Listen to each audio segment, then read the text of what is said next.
भाग्य हमारे मिले गुरुदेव निराले। धन्य है भाग्य हमारे मिले गुरुदेव निराले।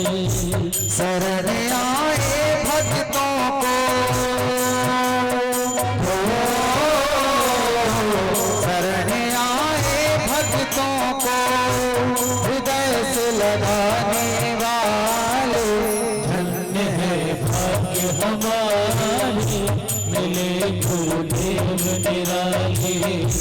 धन्य है भाग्य हमारे मिले गुरुदेव निराले।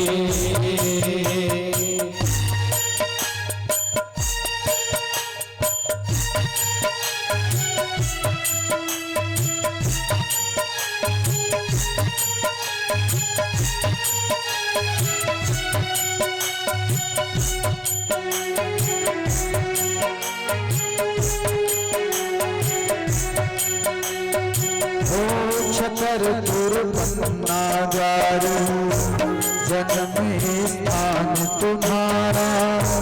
जन्म से ही गुरुवर को परम ज्योति ने संभारा।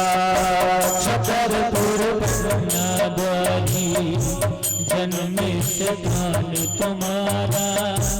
जन्म से ही गुरुवर को परम ज्योति ने सहारा। हृदय से मान लगाया, हृदय से मान लगाया। देख कर भाव तुम्हारे। धन्य है भाग्य हमारे मिले गुरुदेव निराले। धन्य है भाग्य हमारे मिले गुरुदेव निराले।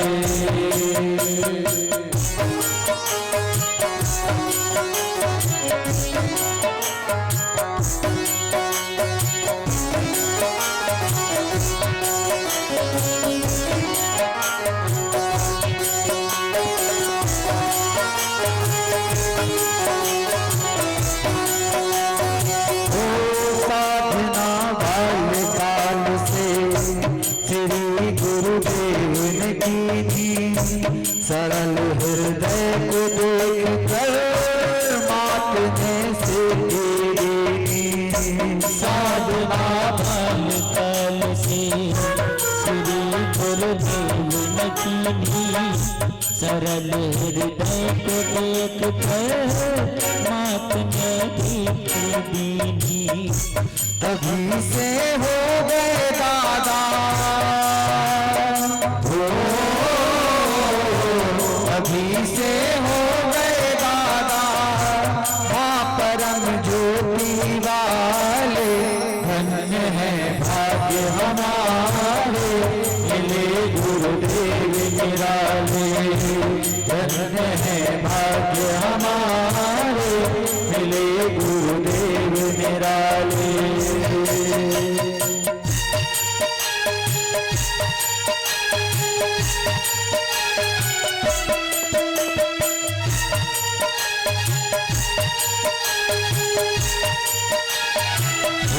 स्वप्न में आकर माने कहा रे वापस जाओ। वहां से मूरत लाकर मुझे घर में बैठाओ। स्वप्न में आकर माने कहा रे वापस जाओ। वहां से मूरत लाकर मुझे घर में बैठाओ। स्वप्न में आकर माने कहा रे वापस जाओ।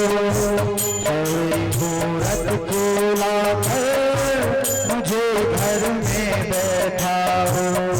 स्वप्न में आकर माने कहा रे वापस जाओ। वहाँ से मूरत लाकर मुझे घर में बैठाओ। आए त्रिशूल भेद में, आए त्रिशूल भेद निकाले, धन्य है भाग्य हमारे, मिले गुरुदेव निराले। हो जबलपुर विजयनगर में दिव्य स्थान बनाया, माई के साथ वहाँ पर सिद्ध गुरुओं को बिठाया। जबलपुर विजयनगर में दिव्य स्थान बनाया, माई के साथ वहाँ पर सिद्ध गुरु को बिठाया।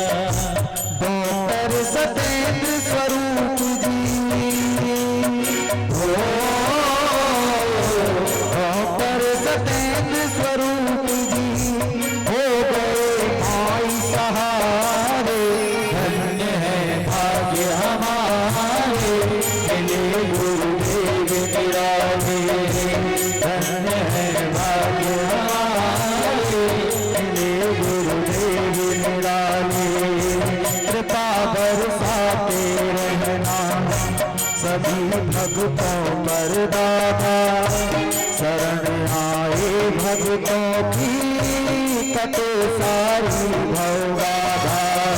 कृपा बरसाते रहना सभी भक्तों पर दाता, शरण आए भक्तों की कटे भागी भवबाधा। है हरि किसन आपका, है हरि किसन आपका, ये जीवन तेरे सहारे, धन्य है भाग्य हमारे, मिले गुरुदेव निराले। धन्य है भाग्य हमारे, मिले गुरुदेव निराले। शरण आए भक्तों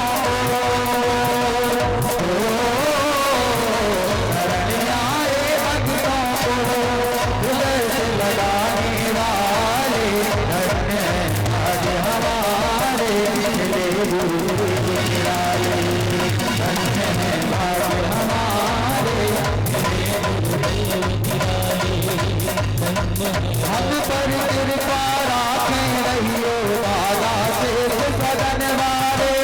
हम पर कृपा राखे रहियो दादा शेष सदन वाले। अरे दादा शेष सदन वाले, अरे दादा शेष सदन वाले। तेरी कृपा से कट जाते हैं जीवन के संकट सारे।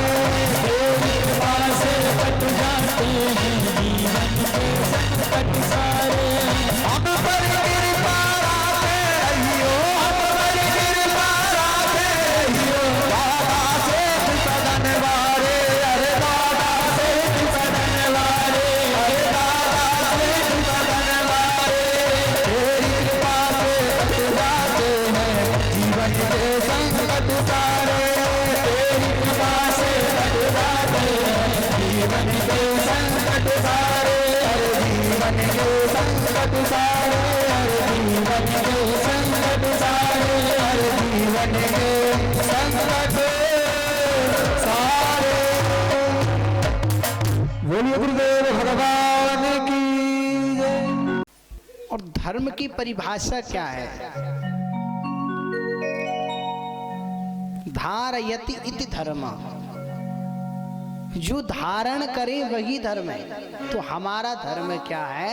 सदैव सत्य बोलना, सत्य की राह पर चलना। कहने का भाव ये कि जो राजा हरिश्चंद्र था बड़ा ही पराक्रमी और न्याय प्रिय राजा भी, योद्धा भी, हर कर्म में निपुण था। सत्य ही जिनकी प्रधानता है, कर्म ही जिसकी प्रधानता है, ऐसे श्री हरिश्चंद्र जी महाराज जो अपने नगर में, अपने राज्य में राज्य करते थे। लेकिन कहते हैं ना कि परीक्षा का अर्थ क्या है? परीक्षा का मूल अर्थ है पर इच्छा यस्य सह परीक्षा, जो पर की इच्छा है। पर कौन? परमात्मा ही पर है। वो पराशक्ति अर्थात मां जगत जननी जगदम्बा की परीक्षा लेती है। कहने का भाव पराम्बा जगदम्बा की इच्छा ही परीक्षा है। मानो जगदम्बा मैया आज एक परीक्षा ले रही है। एक बार की बात है, विश्वामित्र वृद्ध ब्राह्मण का रूप धारण करके और पहुंच गए राजा हरिश्चंद्र के यहाँ। भोजन किया, दान लिया। कहते हैं ना कि ब्राह्मण जो मांग ले और यदि आप उसे देने में सामर्थ्य है तो हमें दे देना चाहिए। लेकिन आज का समय क्या है, ब्राह्मण तो हाथ फैलाया भी है लेकिन देना कुछ नहीं है। राजा हरिश्चंद्र से सीखिए। राजा हरिश्चंद्र कौन? चक्रवर्ती राजा होने के बाद भी उसने अपना सर्वस्व दे दिया किसी विश्वामित्र जी को।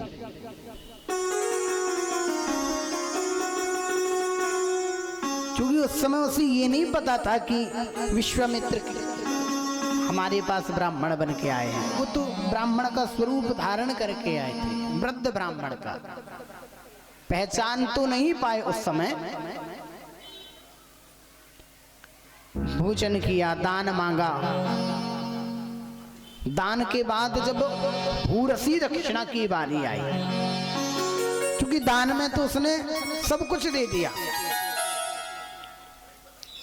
लेकिन अब जब भूरसी दक्षिणा देनी हुई तो भूरसी दक्षिणा देने के लिए कुछ नहीं। कालांतर में कथा आती है कि भूरसी दक्षिणा देने के लिए आज राजा हरिश्चंद्र को अपनी पत्नी और पुत्र भी बेचने पड़ गए।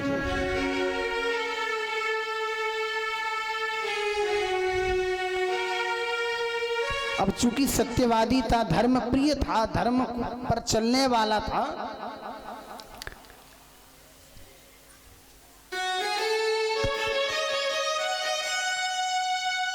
जब पत्नी को बेचने लगा, पहले तो पत्नी को नहीं बेचा, पहले बेच रहा था किसी अपने पुत्र को। कहते हैं कि एक ब्राह्मण देवता आए और ये चौराहे पर खड़े होकर के कह रहे थे कि हमारा पुत्र ले लो, हमें धन की आवश्यकता है। कितना धन चाहिए भैया? तो जो मूल्य चाहिए था उस मूल्य पर उनका पुत्र नहीं बिक रहा था। क्यों नहीं बिक रहा था? क्योंकि पुत्र है छोटा सा है, अब क्या करेगा ये? छोटा सा पुत्र है। तो जो ब्राह्मण देवता थे जब आए तो कहने लगे भैया हमारे यहाँ तो काम करने वाली एक महिला की आवश्यकता है,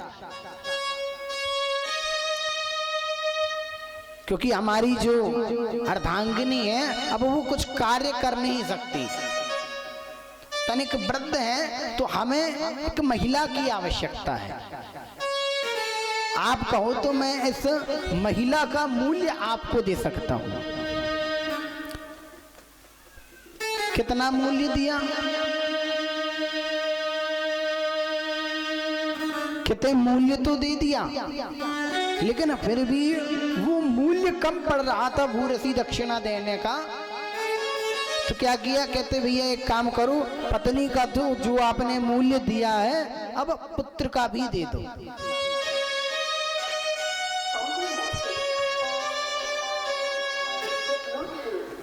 क्या हो रहा भैया? प्रेम से बोलो।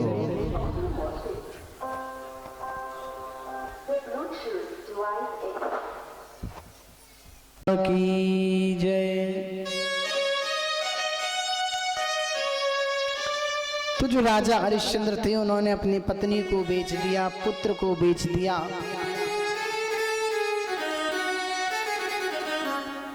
अब जीविका चल रही थी।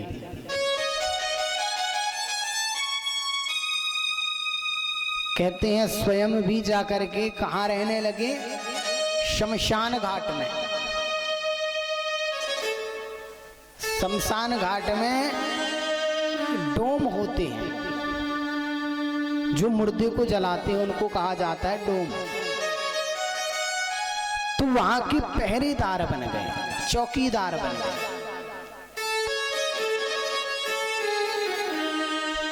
समय गुजरता गया, लेकिन भगवान को तो परीक्षा लेनी ही थी, पराम्बा जगदम्बा को। तो आज परीक्षा लेने के लिए कहते हैं जहां मुर्दा जलाए जाते हैं, तो मुर्दा जब जलाने जाते हैं तो वहां के जो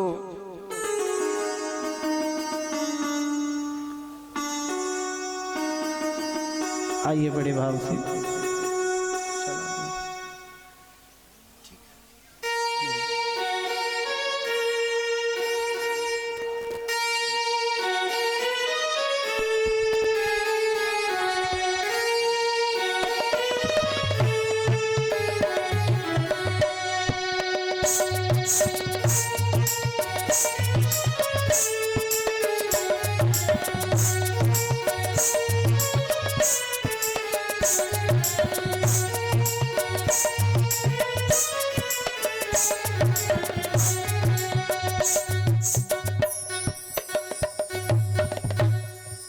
बोलिए गुरुदेव भगवान की जय।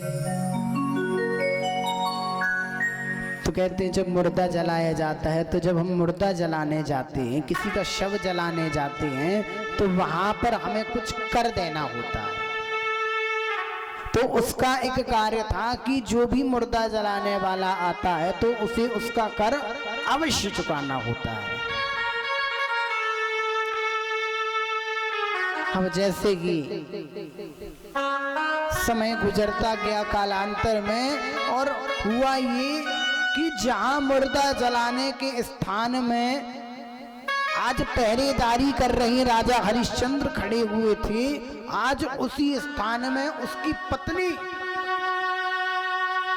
जिसे उसने बेच दिया था, जिसका कोई अधिकार नहीं था उस पर, वो पत्नी अपने पुत्र को गोद में लिए हुए लेकर के आती। पुत्र कौन? वही राजा हरिश्चंद्र का पुत्र था उसकी गोद में, जिसका नाम रोहित।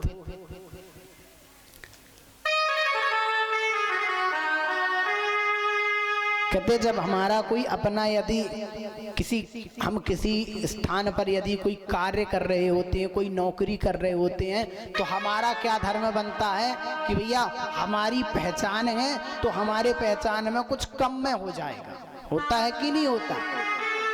कि यदि कोई किसी स्थान पर कार्य कर रहा हो किसी भी कंपनी में, और उस कंपनी में यदि हमारा कुछ काम है, तो हम यही विचार करते भैया चलो फलाना आदमी उस स्थान में है तो हमारा काम जल्दी हो जाएगा, पैसा भी कम लगेगा, ये भाव बन जाता है। लेकिन आज जब राजा हरिश्चंद्र की पत्नी वहां पर पहुंचती है,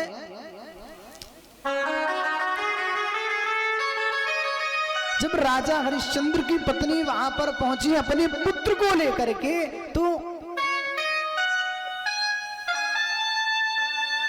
राजा हरिश्चंद्र ने रोक लिया। कहने लगे ए नारी कहां जा रही है? कहने का अभिप्राय ये कि मुर्दा कौन, शव कौन? उसका पुत्र। जलाने किसके लिए लाई है? किसे जलाने के लिए लाई है? उस रोहित को। लेकिन रोहित को भी जलाने नहीं दिया। क्यों नहीं दिया? क्योंकि कर देने के लिए उसके पास कुछ नहीं था, कुछ नहीं था कर देने के लिए।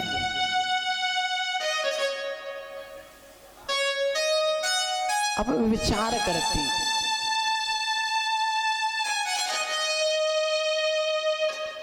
कहने लगी, अरे आप इतने निष्ठुर हो गए हो कि अपने पुत्र की इस मृत अवस्था में भी आपको कर चाहिए।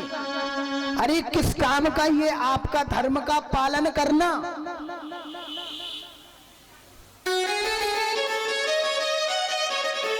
क्या अर्थ उस धर्म पालन का जो अपने पत्नी को, जो अपने पुत्र को भी ना बख्शे। आपने एक ब्राह्मण को सर्वस्व दान कर दिया, ब्राह्मण ने मांगा, आपने तुरंत दान कर दिया, आपने कोई विचार नहीं किया, मैंने नहीं रोका। आपने मेरे पुत्र को बेच दिया, मुझे बेच दिया, मैंने फिर भी नहीं रोका। लेकिन अब ये पुत्र मर चुका है, इसके मरने को, इसे जलाने के लिए भी अब आपको कर देना पड़ेगा। कुछ नहीं था, ना हाथ में कंगन थी, ना गले में हार था, ना पैरों में पायल थी, ना अंगूठी थी कि कुछ भी दे करके और कर वसूल देती।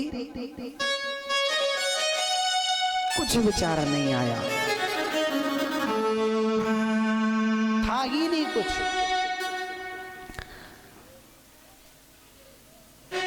और बस केवल एक ही भाव,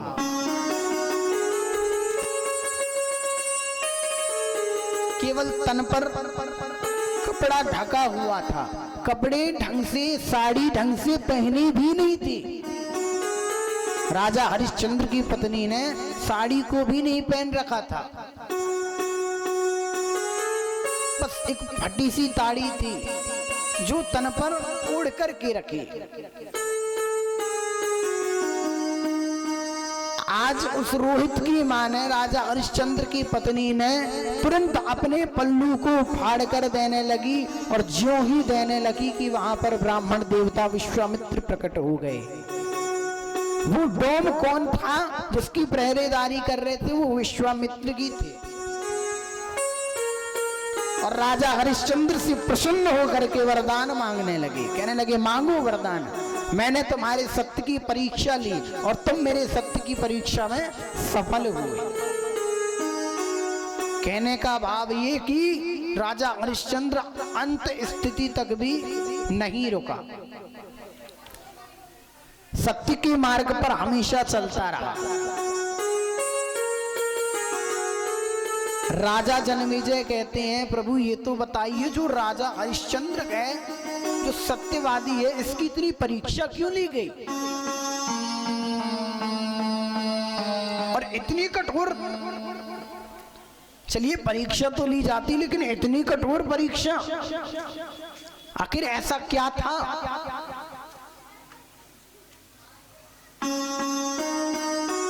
तब कहते हैं, एक समय की बात है,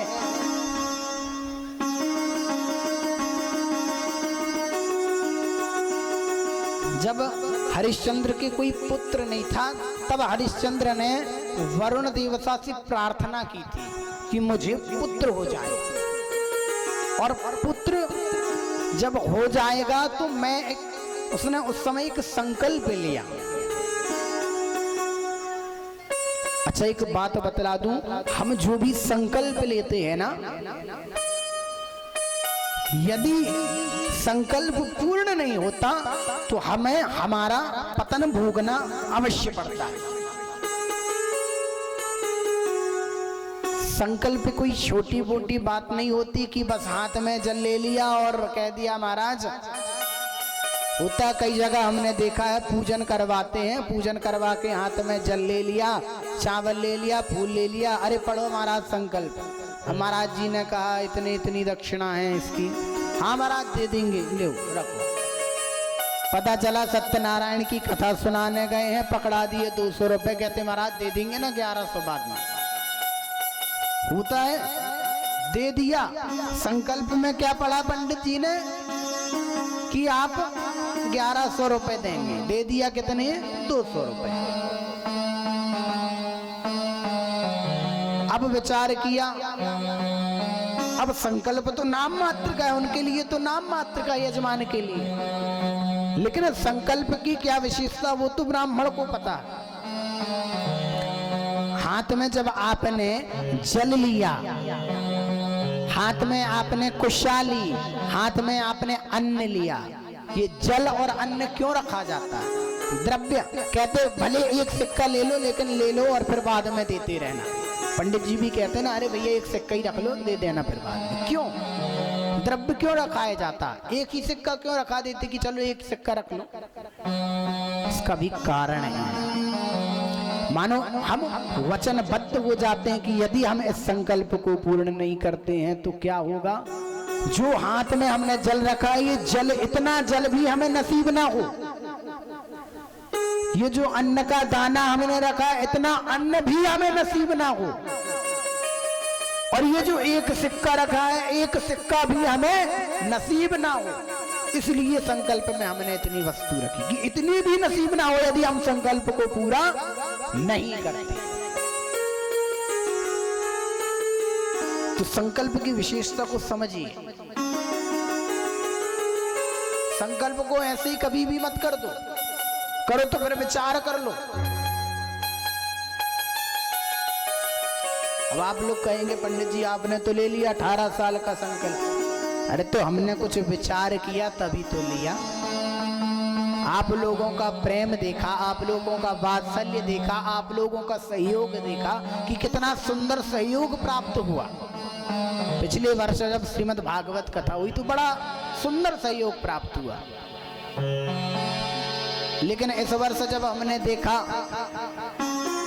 तो मानो ऐसा लग रहा है महाराज कि अब कुछ कह नहीं सकते से व्यास पीठ से।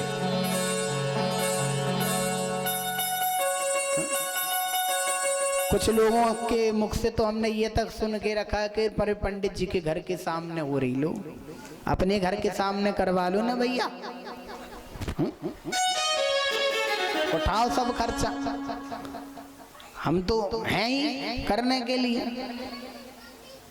तो ये विचार मत लाइए, ये निंदा मत रखिए अपने मन में, ये भाव मत रखिए कि फलाने के घर के सामने हो रहा, फलाने के घर में पूजा हो रही, इनके यहाँ ये हो रहा, उनके घर में वो हो रहा। अरे इतनी दूर तक जाना पड़ेगा कथा सुनने के लिए, तो ये भाव मत लाइए। क्या ये अंतर तो नहीं आ रहा कि जब कथा सुनाई जा रही है तो आपको हरिश्चंद्र की ज्यादा सुना दी, आपको कम सुना दी? ऐसा हो रहा है क्या? कथा तो बराबर हो रही, पूजन में भी सबको बराबर बैठाला जा रहा है। अब जगह कम होने के कारण दो पार्टी बना दी गई कि भैया आज का पूजन आप लोग करेंगे आगे बैठ करके, कल का पूजन आप लोग करेंगे। तो कहने का भाव ये है कि जो संकल्प किया है वो केवल आपके लिए ही किया गया, हमारे लिए नहीं किया गया। हमारा तो क्या है, आज यहाँ है तो कल वहां तो परसों वहां। तो कहने का भाव ये कि विश्वामित्र जी ने संकल्प दिलवाया, वरुण देव को संकल्प दिया। क्या संकल्प दिया राजा हरिश्चंद्र ने कि जब मेरा पुत्र हो जाएगा तो मैं अपने पुत्र का नरमेध यज्ञ करूंगा। कौन सा यज्ञ? नरमेध यज्ञ। जैसे ही पुत्र का जन्म हुआ राजा हरिश्चंद्र के यहाँ, पुत्र अभी 1 महीने का भी नहीं हुआ कि वरुण देवता आ गए, कहा भैया नरमेध यज्ञ करो।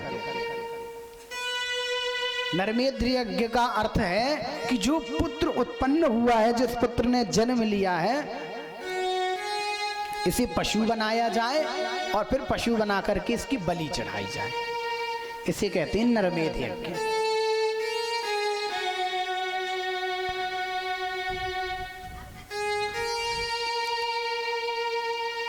अब पहले तो राजा हरिश्चंद्र ने कहा कि अभी तो 1 मास ही नहीं हुआ है, अभी तो हमारी पत्नी भी जो है तो शुद्ध नहीं हुई है, अभी अपवित्र है, अभी शोभर उठानी है, 1 मास के बाद हम कर देंगे। यज्ञ के लिए मना नहीं किया, लेकिन जब 1 मास बाद पुनः वरुण देवता आए तो वरुण देवता ने पुनः कहा कि अब इस यज्ञ को करिए।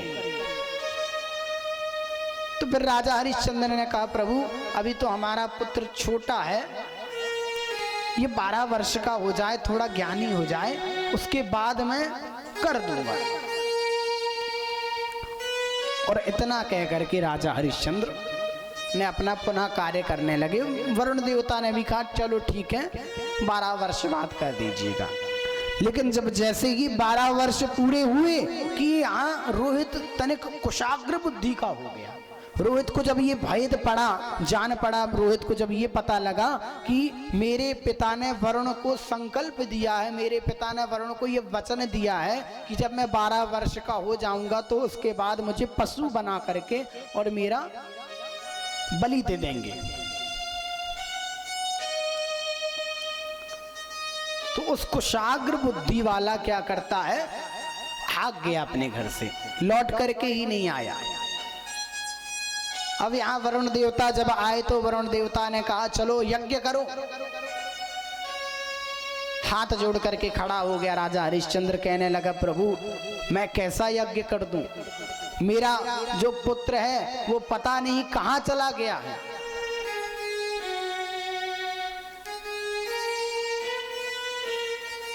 जब ये बात सुनी तो वरुण देवता को क्रोध आ गया और क्रोध में आकर के उन्होंने श्राप दे दिया। कहा कि तुमने जानबूझ करके अपने पुत्र को कहीं छिपा दिया है, कहीं भेज दिया है, जाओ मैं तुम्हें जलोदर रोग देता हूं। अब जलोदर रोग से पीड़ित हो गए राजा हरिश्चंद्र।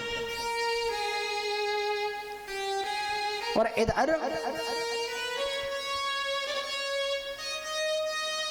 रोहित को मार्ग में एक पथिक मिला। उस पथिक ने रोहित की और राजा हरिश्चंद्र की कहानी सुन चुकी थी। तो उस पथिक ने रोहित से कहा अरे रोहित तुम यहाँ घूमते हो, देखो तुम्हारे जन्म के कारण तुम्हारे पिता को क्या क्या भोगना पड़ रहा है।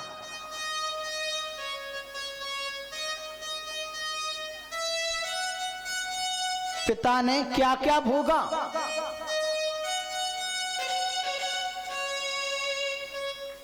और जब ये बात सुनी तो रहा नहीं गया,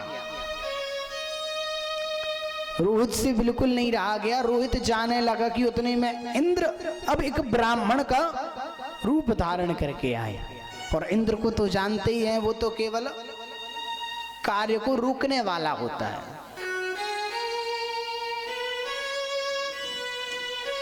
तो कहते हैं कि समय गुजरता गया और इंद्र ने आज बहला फुसला करके रोक लिया। और यहाँ पर श्री राजा हरिश्चंद्र जलोदर रोग से पीड़ित हैं। कहाँ गए भैया,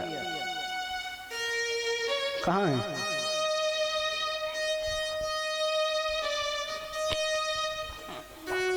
हमारे संगीत वाले भी आप लोगों की उसमें हैं, संगति में सब। अब उन्होंने भी सोचा होगा कि भैया जब ये लोग ना बोलते हैं ना गाते हैं तो हम भी क्या करेंगे यहाँ रह के, वो भी भग जाते हैं। संगति दो प्रकार की है, एक सत्संगति एक सठ संगति। सत्संगति मतलब संतों की, सठ मतलब मूर्खों की। तो अपने आप को मत समझने लगना, प्रेम से बोलो। तो आज राजा हरिश्चंद्र जलोदर रोग से पीड़ित हैं और यहाँ इंद्र के बहकावे में आकर के रोहित पुनः रुक गया, घर को नहीं गया। अब कहते यहाँ पर जो वशिष्ठ हैं ये कुलगुरु हैं सूर्यवंशी के। तो वशिष्ठ जी से पूछने लगे कि मेरे इस रोग का कोई उपाय हो तो बतलाइए कि मैं इस रोग से जो पीड़ा मिल रही है इससे मुझे छुटकारा मिल जाए। अब जब ये बात आई तो वशिष्ठ जी ने कहा एक उपाय है। रोहित दुख कथा तथा आड़ीबक का युद्ध चर्चते से अध्याय में देवी मंत्र प्रबुद्ध।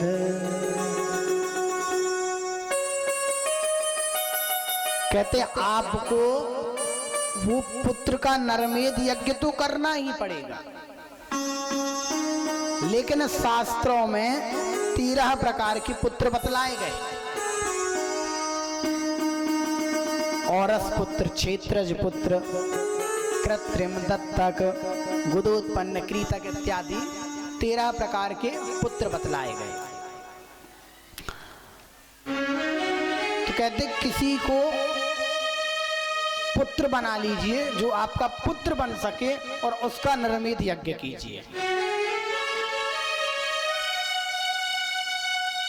तो राजा हरिश्चंद्र ने अपने प्रधानमंत्री को बुलवाया और प्रधानमंत्री से कहा जाओ और जाकर के किसी श्रेष्ठ ब्राह्मण के पुत्र को लेकर के आओ, जितना मूल्य देना पड़े उतना मूल्य देकर के और उसे खरीद कर ले आओ। जब ये बात कही तो उन्होंने कहा ठीक है कर लेंगे। प्रधानमंत्री गए, कई देशों में घूमे, कई राज्यों में घूमे, कहीं नहीं मिला। लेकिन जब एक राज्य में गए तो वहां पर एक अजीगर्त नाम के ब्राह्मण थे, उनके 3 पुत्र थे।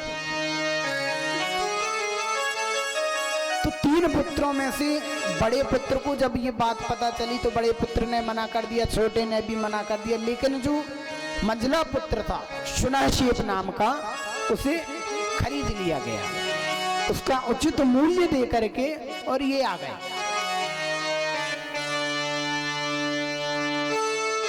अब जैसे ही वो शुनहशेप ब्राह्मण का पुत्र, उसका षोडशोपचार से पूजन कराया गया नरमेध यज्ञ के लिए।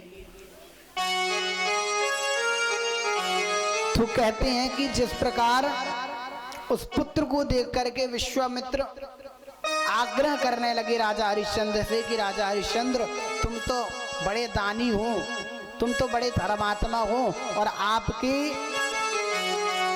वंशज भी कितने पुण्यात्मा धर्मात्मा नहीं रहे, तो आप ये अन्याय क्यों कर रहे हो? आप अपनी पीड़ा का हरण करने के लिए, पीड़ा को नष्ट करने के लिए आप इतना बड़ा घोर अनर्थ क्यों करने जा रहे हो? लेकिन कहते हैं ना कि उस समय थोड़ा सा मद था हरिश्चंद्र को। हरिश्चंद्र के दिमाग में केवल एक ही बात गूंज रही थी, एक ही बात घूम रही थी कि जैसे तैसे मैं इस जलोदर की पीड़ा से निवृत्त हो जाऊं।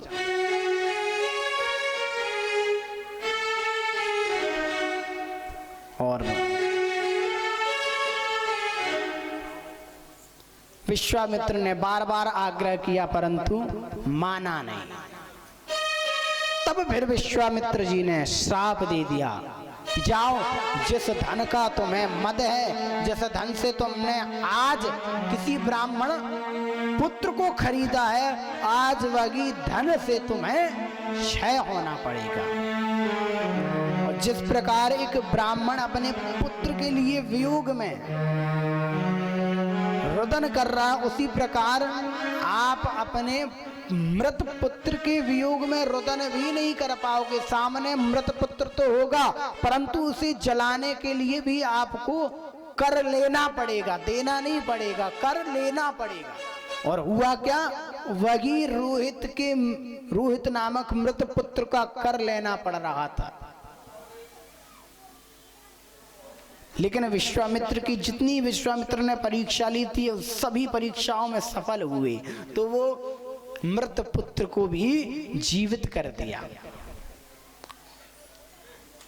कहते राजा हरिश्चंद्र की ये जो कथा है केवल हमें एक ही सीख देती है कि राजा हरिश्चंद्र को इतना कष्ट हुआ परंतु धर्म से पीछे नहीं हटा।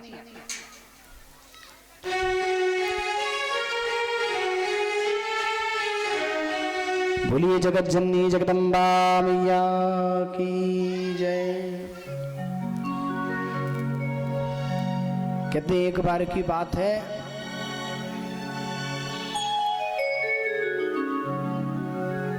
आपने ये तो सुन रखा है कि लक्ष्मी मैया ने भगवान विष्णु को ये श्राप दिया था कि घोड़े का मुख हो जाए। सुन रखा है ना, अभी कथा में सुनाया था। किसने सुनी कथा? बस एक ही दो ने, मतलब पूरे यजमानों ने भी नहीं सुनी। अरे राम राम, ये तो वही हाल है, आगे से पाठ और पीछे सपाट। राम राम।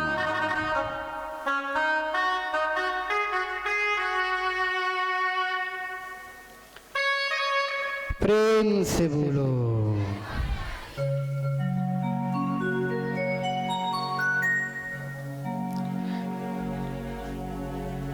तो कहते हैं जिस प्रकार मैया लक्ष्मी ने भगवान को घोड़े के मुख होने का श्राप दिया, उसी प्रकार भगवान ने भी मैया को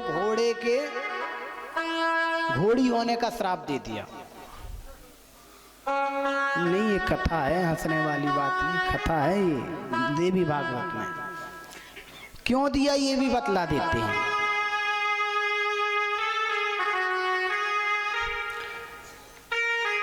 कहते हैं कि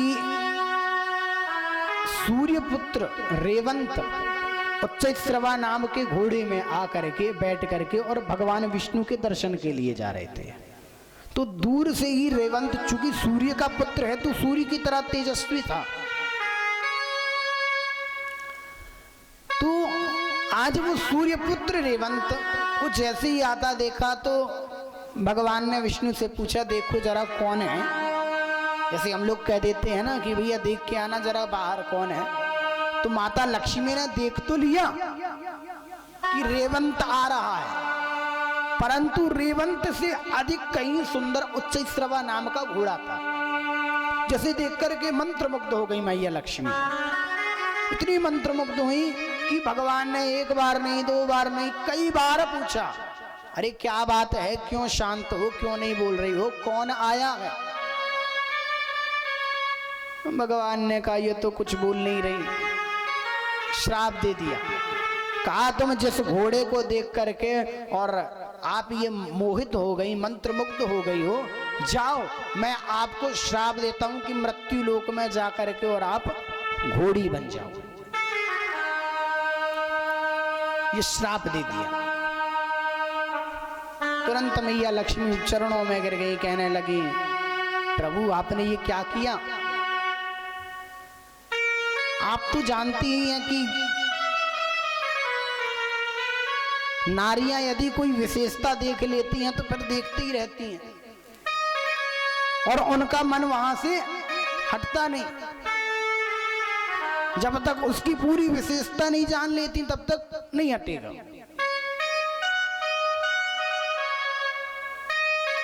ये विशेषता है नारियों में।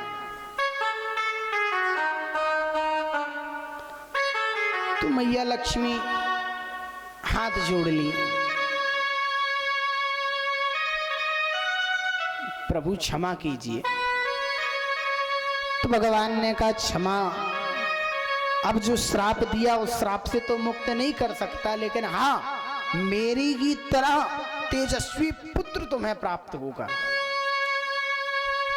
और तब तुम अपने इस स्वरूप को छोड़ करके पुनः महालक्ष्मी के स्वरूप में आ जाओगे।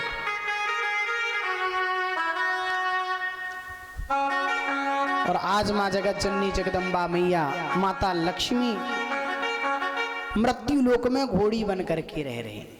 लेकिन जब घोड़ी बन करके रहे उस समय भी उन्हें ये ज्ञात था कि मैं महालक्ष्मी थी और मुझे श्राप मिला है। आराधना किसकी कर रही हैं? भोले बाबा की। भोले बाबा का ध्यान करती,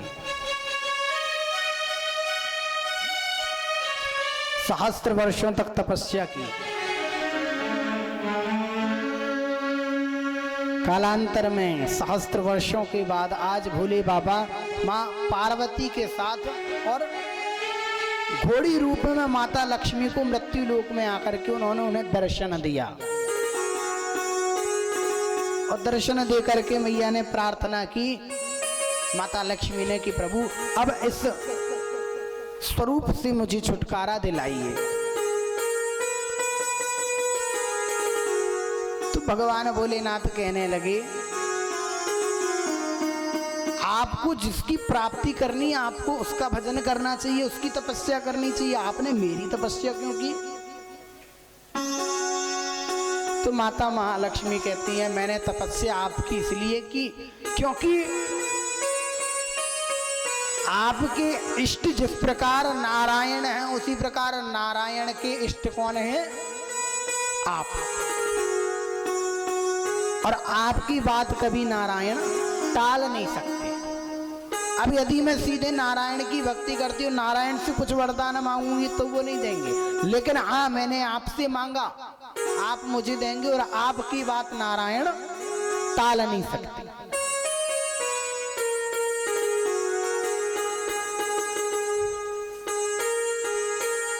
जन्मेजय पूछते हैं व्यास जी महाराज से कि प्रभु वो तो सब ठीक है, यहाँ इन्होंने वरदान भी दे दिया, लेकिन आपने बताया था कि उन्होंने कहा था एक ओजस्वी पुत्र होगा, तो बिना नारायण के और पुत्र कैसे हो गया?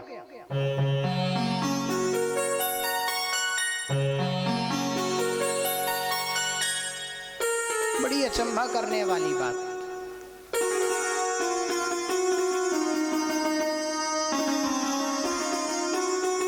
कहते हैं कालांतर में माता लक्ष्मी ने एक वीर नाम के पुत्र को जन्म दिया, और उस एक वीर नाम के पुत्र को जन्म देने के बाद माँ लक्ष्मी नारायण के साथ उनके बैकुंठ में निवास करने लगी। बोलिए लक्ष्मी नारायण भगवान की जय। लक्ष्मी द्वारा भगवती पूजन तुली वरदान, अष्टादश अध्याय में 62 व्रत विधान।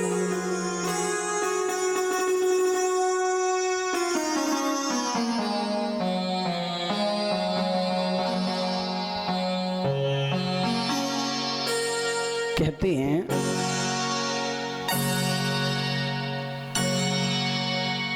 कि जिस प्रकार हमने पूर्व काल में अभी 2 मिनट पहले जो कथा सुनाई राजा हरिश्चंद्र की,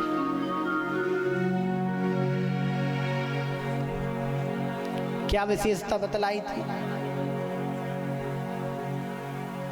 राम राम। क्या विशेषता है राजा हरिश्चंद्र की?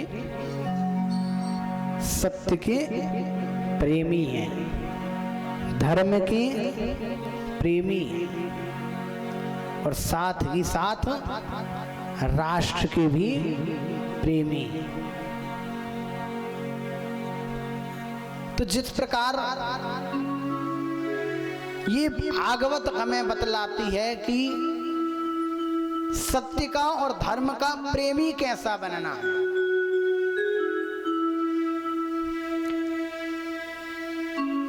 उसी प्रकार हमारे राष्ट्र का प्रेमी हमें कैसे बनना है वो आज का दिन हमें बतलाता है।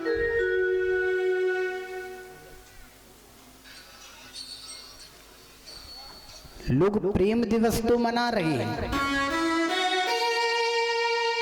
प्रेम दिवस तो मना रहे हैं, परंतु उस विशेषता को नहीं मना रहे जिस दिन आज हमारे राष्ट्र के प्रेमी शहीद हुए। वैलेंटाइन डे सबको याद है महाराज, लेकिन ये याद नहीं है कि पुलवामा में हमारे कुछ देशभक्त शहीद हुए हैं।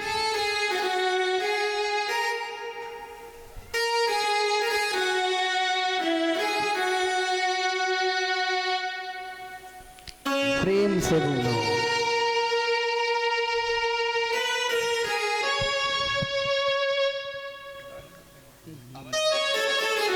एक देशभक्त ने बड़ी सुंदर बात कही है, तन से मोहब्बत वतन से मोहब्बत इस कदर निभा गए, वतन से मोहब्बत इस कदर निभा गए कि मोहब्बत के दिन वतन पर जान लुटा गए। ऐसे हमारे देश प्रेमी जन आज का ही दिन है ना, मोहब्बत का दिन है। तो फिर एक बात बतला दूं, मोहब्बत करो अपने प्रेमी से करो, प्रेमिका से करो, लेकिन हमारे वतन से भी कुछ मोहब्बत जरूर करिए।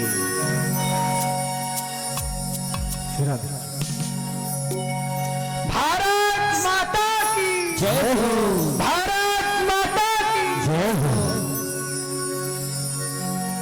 जहाँ डाल डाले और सोने की चिड़िया करती है बसेरा, वो भारत देश मेरा, वो भारत देश है मेरा।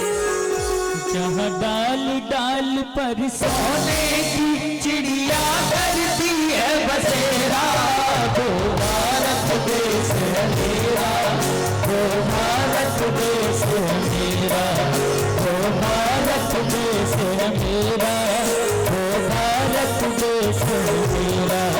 जहाँ डाल डाल पर सोने की चिड़िया करती है बसेरा, वो भारत देश है मेरा, वो भारत देश है मेरा।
सूरज सबसे आकर पहले डाले अपना डेरा, वो भारत देश है मेरा, वो भारत देश है मेरा, वो भारत देश है मेरा, वो भारत देश है मेरा।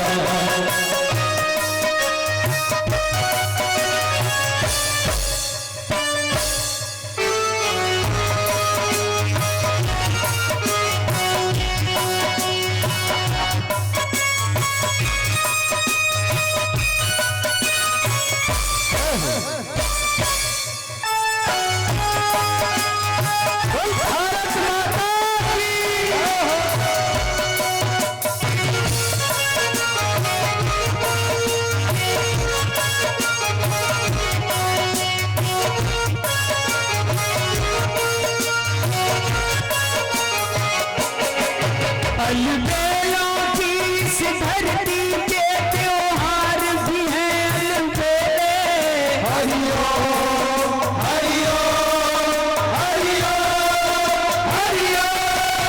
अलबेलों की इस धरती के त्योहार भी हैं अलबेले, त्योहार भी हैं अलबेले। कहीं दिवाली की जगमग है, कहीं होली के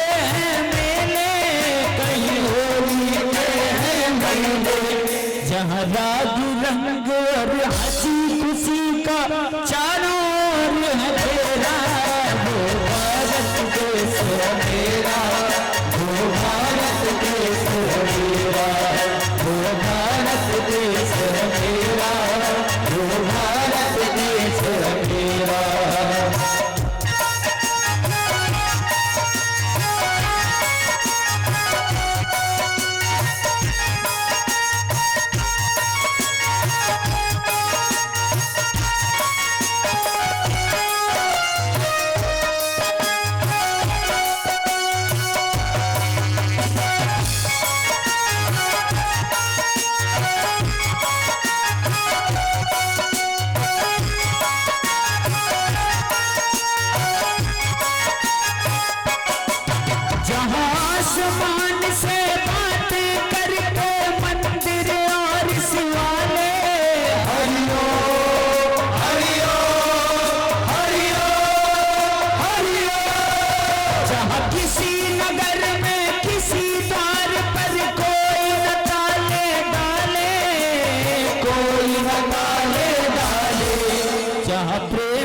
बसी, जहाँ प्रेम की बंसी आने बजाता मोहन साग सवेरा।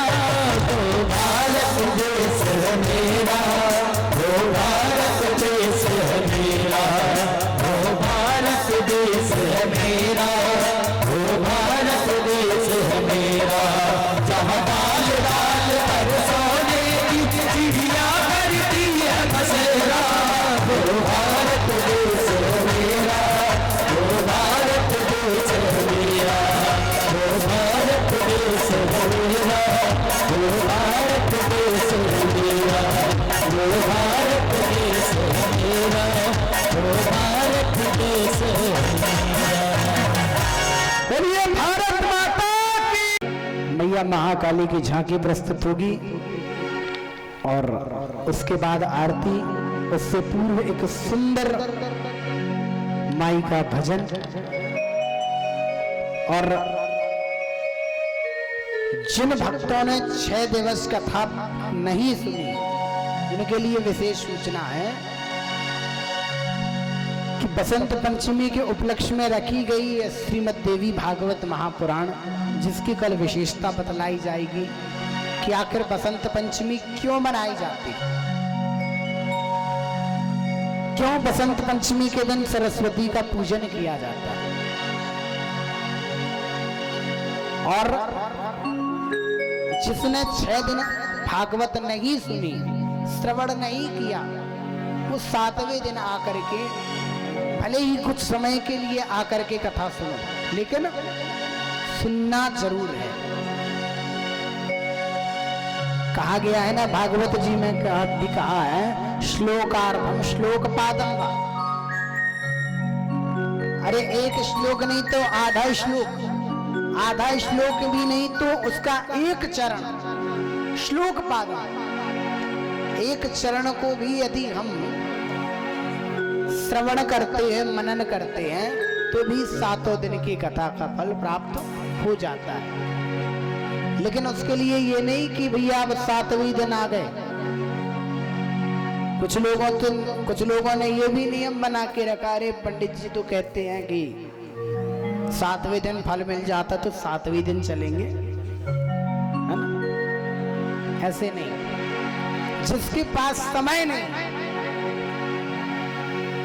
मैं तो नहीं समझता महाराज की समय ना हो।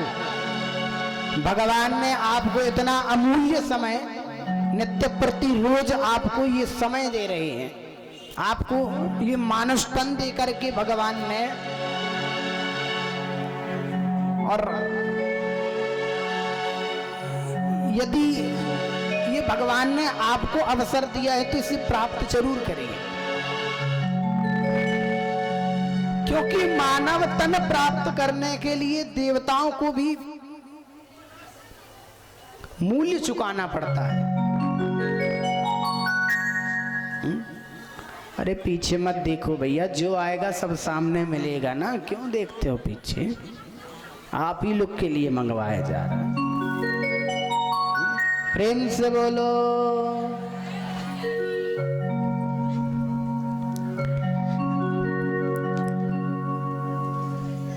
हरे महाकाली के चरणों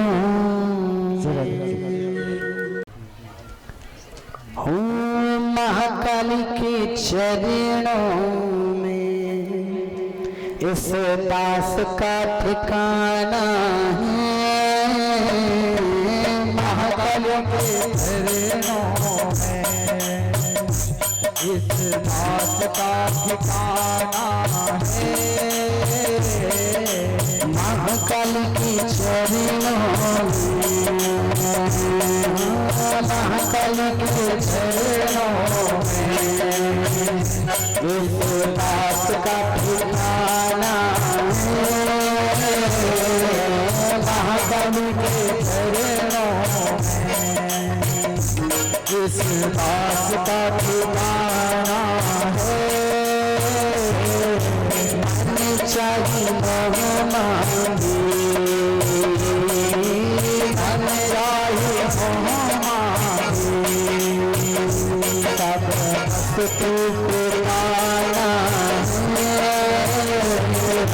महाकाली के चरणों में इस बात का ठिकाना महाकाली के चरणों इस दास का ठिकाना है।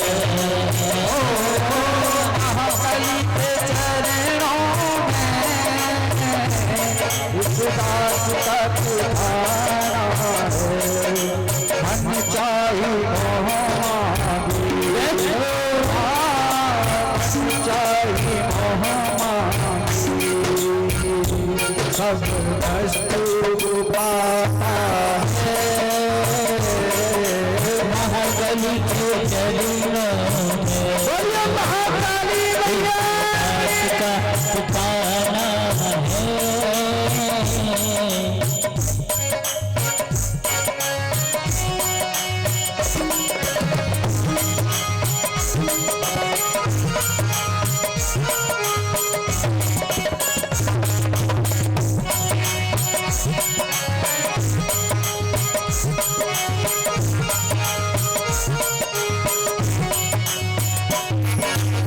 स्वर्ग से भी बढ़कर है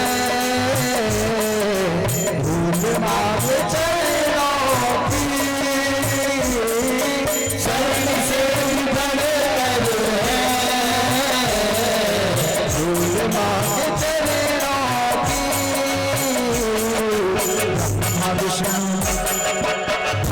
विष्णु और शिव भी आग पद में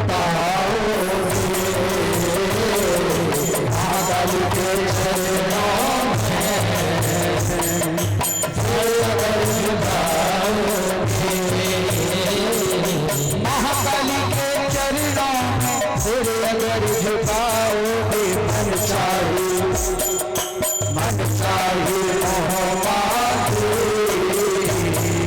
सब मुराद पाओगे।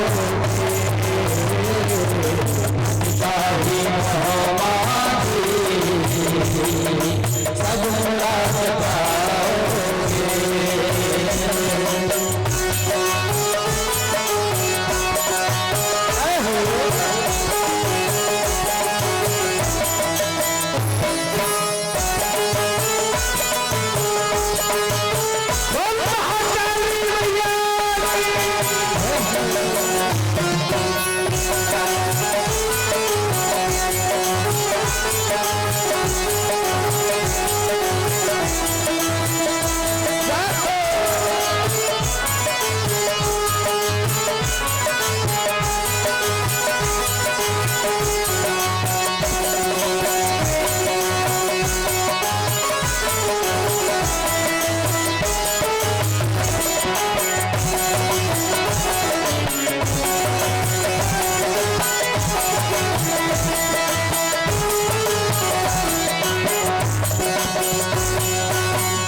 संददतीं गरे स्त्रीनयनां शर्वाङ्गभूषाव्रतां नीलास्मद्युतिमास्य पाददशका शिवे महाकालिका यामास्तौ सविदेहरे कमलजो हन्तं मधुं कैटभम्। बोल महाकाली मैया की। हाँ भैया, सब अपने स्थान पर ही बैठे रहेंगे, कोई भी अपने स्थान पर खड़ा नहीं होगा। जब बोला जाएगा तभी खड़े होंगे, कोई भी आगे पीछे आजू बाजू नहीं देखेगा, क्योंकि महाकाली मैया को देखने के लिए सामने देखना है, आगे पीछे कोई भी ना देखे, क्योंकि महाकाली मैया को तो सभी जानते हैं ना कैसा स्वरूप है। महाकाली मैया की जय हो।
अरे दे दो दरस महारानी रे जगदम्बा भवानी, हरे जगदम्बा भवानी, दे दो दरस महारानी रे जगदम्बा भवानी, हरे जगदम्बा भवानी, दे दो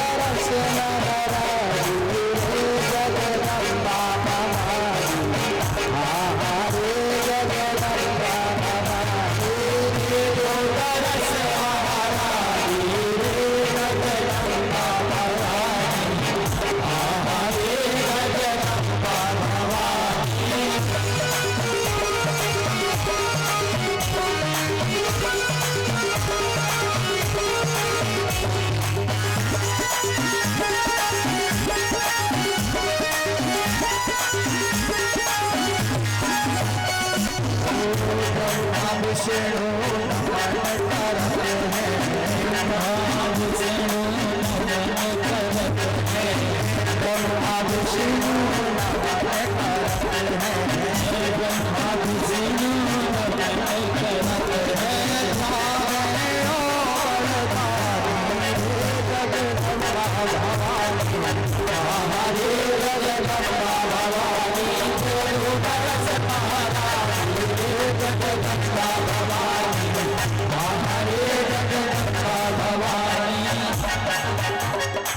बोलिए महाकाली मैया की।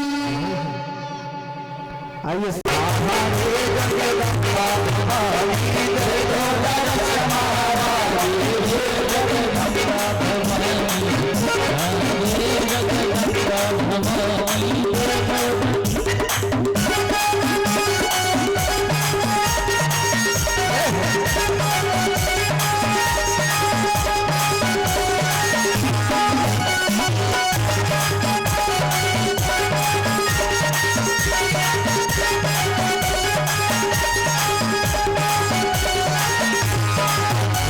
महिषासुर मारन के लाने, महिषासुर मारन के लाने, महिषासुर मारन के लाने, महिषासुर मारन के लाने, गुण भरो महाकाली रे जगदम्बा भवानी, हरे जगदम्बा भवानी, दे दो दरस महारानी रे जगदम्बा भवानी, हरे जगदम्बा भवानी।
संकट हरियो दास के संकट हरियो दास के संकट हरियो दास के संकट हरियो दैयो बाकी रे जगदम्बा बाबा की हरे जगदम्बा बाबा की महारानी रे जगदम्बा बाबा की हरे जगदम्बा बाबा की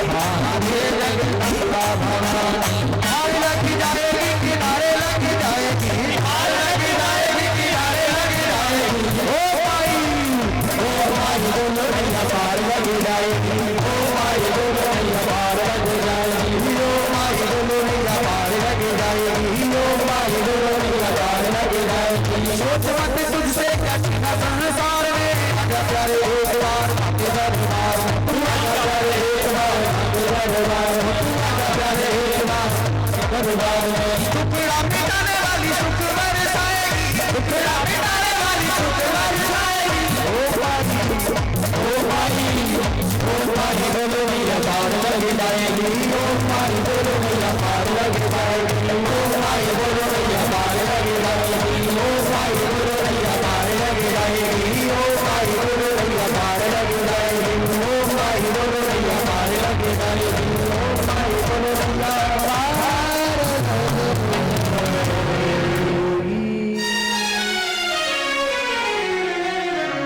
बोलो आपके सहयोगियों को और समस्त शास्त्री नगरवासियों को ऐसी ही उन्नति प्रदान करती रहे और ऐसे ही पद की उन्नति हो, निरंतर पद प्राप्त होता रहे आपको। चलिए महाकाली मैया की मन में बसा के तेरी मूर्ति उतारूं मांबे तेरी आरती हो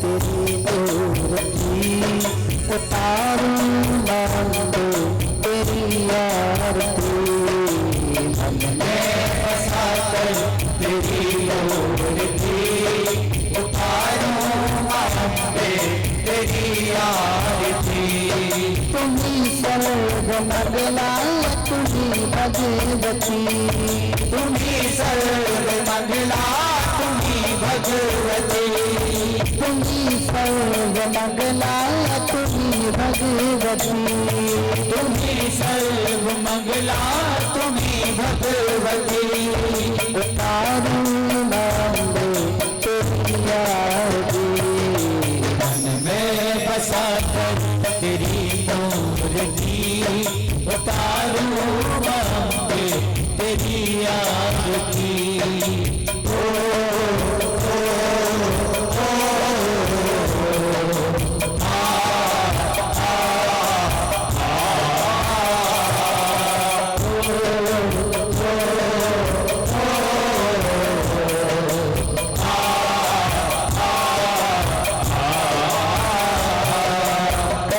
करो कष्ट करो चिंतन करो आय शरण पूज चरण भाग्य जगा दो करुणा करो कष्ट करो चिंतन करो आय शरण पूज चरण भाग्य जगा दो करुणा करो कष्ट करो चिंतन करो आय शरण पूज चरण भाग्य जगा दो करुणा करो कष्ट हरो चिंतन करो आय शरण पूज चरण भाग्य जगा दो लाख कमा तूने उद्धार है किया लाख कमा तूने उद्धार है किया जिसने जो मांगा तूने दिया जिसने जो मांगा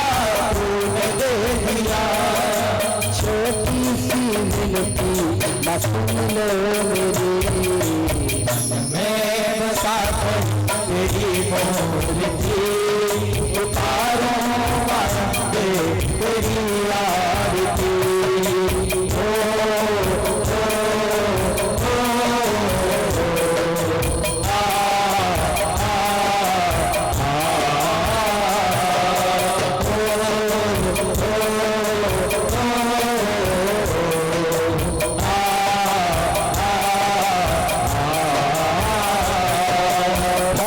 फसी नाव तार मैया तुमसे बड़ा और नहीं कोई चुरैया भव में फसी नाव मेरी तार मैया तुमसे बड़ा और नहीं कोई चुरैया भव में फसी नाव मेरी तार मैया तुमसे बड़ा और नहीं कोई चुरैया भवन फसी नाव तेरी तार जो मैया तुमसे बड़ा और नहीं कोई चुरैया दर्द की दवा तेरे पास दर्द की दवा तेरे पास टूट न जाए मेरी आसमां टूट न जाए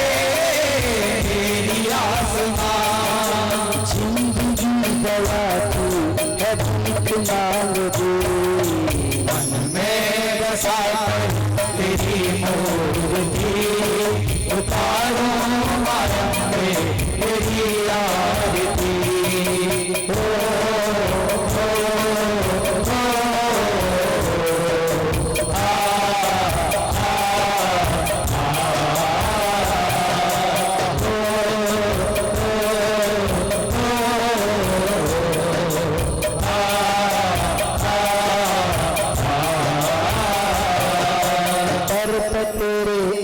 पूरी करुणा भक्त खड़े द्वार तेरे अर्ज सुनना घर तेरे आस लगी पूरी करुणा भक्त खड़े द्वार तेरे अर्ज सुनना भक्त तेरे आस लगी पूरी करुणा भक्त खड़े द्वार तेरे अर्ज सुनना तेरी आस लगी पूरी करो भक्त खड़े द्वार तेरी अर्ज सुनो भक्तों की भर दो झोलियां जमा भक्तों की भर दो झोलियां जमा भक्तों की भर दो झोलियां जमा भक्तों की भर दो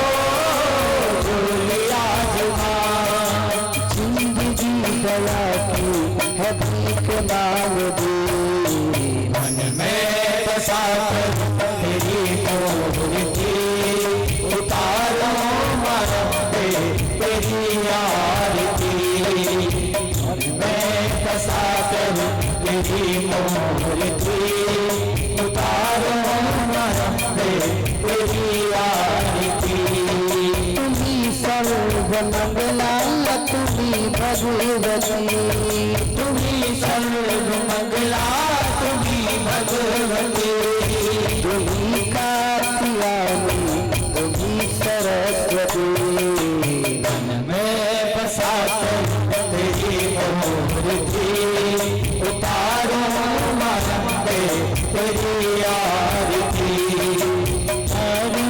मांगे तेरी आरती उतारो मांगे तेरी आरती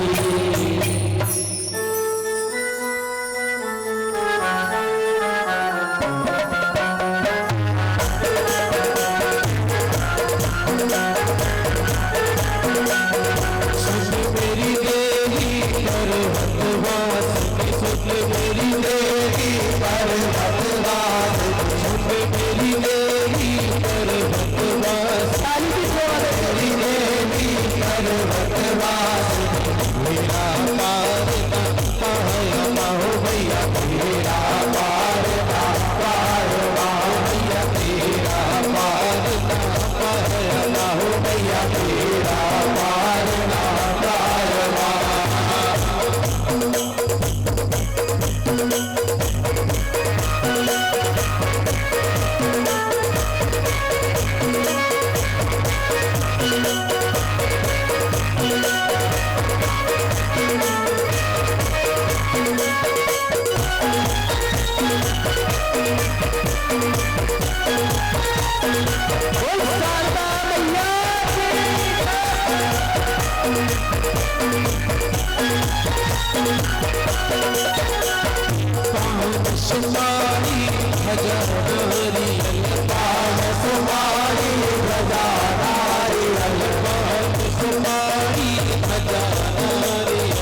पार नहीं रे पार नहीं रे जगदम्बा की आरती उतार नहीं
Let me take the way.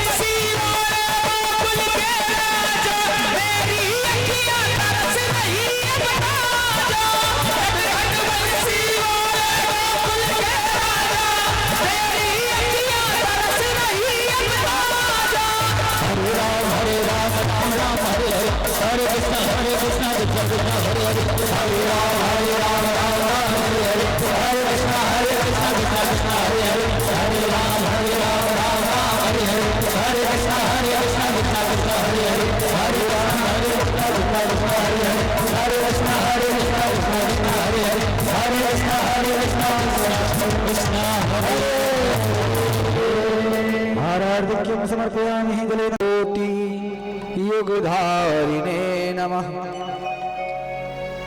उल्लङ्घ्य सिन्धुं सलिलं सलीलं यः शोकवहनर्जनकात्मजाय प्रादाय तेनैव ददाह लङ्कां नमामि तं प्राञ्जनुराञ्जनेयम् अतुलित बलधामं हेमशैलावदेहं धनुजबल कृशानं ज्ञानिनामाग्रगण्यं सकल गुण निधानं वानराणामधीशं रघुपति प्रिय भक्तं वातजातं नमामि ज्योतिर्ज्योतिर्परं ज्योति अज्ञानतिमिरान्धः भुक्ति मुक्ति प्रदा देवी भक्तानामार्तिः शीतले त्वं जगन्माता शीतले त्वं जगत्पिता शीतले त्वं जगद्धात्री शीतलायै नमो नमः अखण्डमण्डलाकारं व्याप्तं येन चराचरं तत्पदं दर्शितं येन तस्मै श्री